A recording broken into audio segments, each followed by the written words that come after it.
পাশবিক নির্যাতন নারীর উপরে দিন দিন বেড়েই চলছে।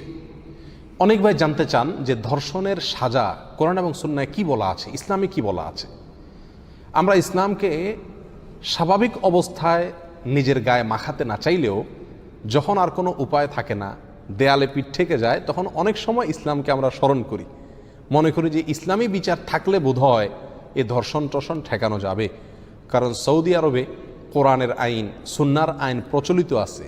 এ দেশের বহু ভুল ত্রুটি, বহু সমালোচনার জায়গা আছে, সেটা ভিন্ন বিষয়, কিন্তু আদালতগুলোতে এখনও বিচার হয় যেই সংবিধানের আলোকে, সেটা হলো কোরআন এবং সুন্না। এবং সমস্ত আদালতগুলোর 100% জজ হলেন বড় বড় ওলামা একরাম, তারা কোরআন হাদিস দিয়েই বিচার করেন।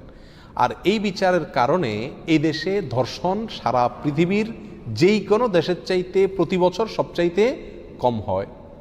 সুতরাং অনেক মুসলমানের আগ্রহ আমাদের দেশে যে তাহলে ইসলামে ধর্ষণের কি শাস্তি আছে, যে শাস্তিটা কার্যকর থাকার কারণে সৌদি আরবে ধর্ষণের মাত্রা সবচাইতে কম।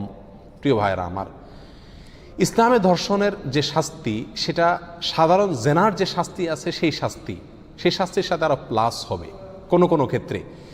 জেনার কি শাস্তি? জেনার শাস্তি হলো বিবাহিত নারী পুরুষ যদি জেনা করে তাহলে শরীয়তে তাদেরকে মৃত্যুদণ্ডের নির্দেশ করে রজমের মাধ্যমে।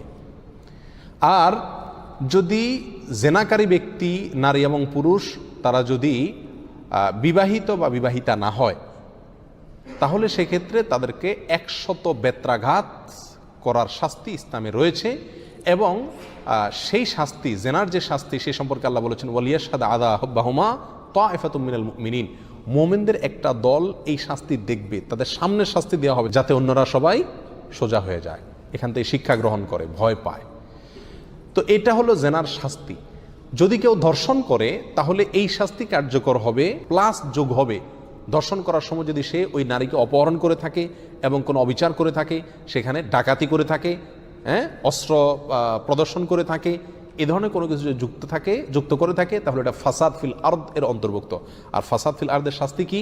ফাসাদ ফিল আরদের শাস্তি সম্পর্কে আল্লাহ তাআলা সূরা মায়েদার ভিতরে বলেছেন, ইন্নামা জাযাউল্লাযীনা ইউহারিবুনাল্লাহা ওয়া রাসূলাহু ওয়া ইয়াসআউনা ফিল আরদি ফাসাদা, নিশ্চয়ই যারা আল্লাহ এবং তার রাসূলের বিরুদ্ধে বিদ্রোহ করে এবং আল্লাহর জমিনে ফাসাদ করে বেড়ায়, এই যে অস্ত্রবাজি করলো, নারীকে অপহরণ করে উঠায় নিয়ে আসলো, এগুলো করলো, এই জমিনে, আল্লাহর জমিনে ফাসাদ সৃষ্টি করলো, এদের শাস্তি কি? আল্লাহ বলেছেন আইয়ুকাত্তালু আও ইউসাল্লাবু আও তুকাত্তা আইদিহিম ওয়া আরজুলুহুম মিন খিলাফ, হয় তাদেরকে সাধারণভাবে হত্যা করা হবে, অথবা শুলে চড়িয়ে তাদের মৃত্যুদণ্ড কার্যকর করা হবে, অথবা তাদের হাত এবং পাও বিপরীত দিক থেকে, ডাইন হাত বাম পা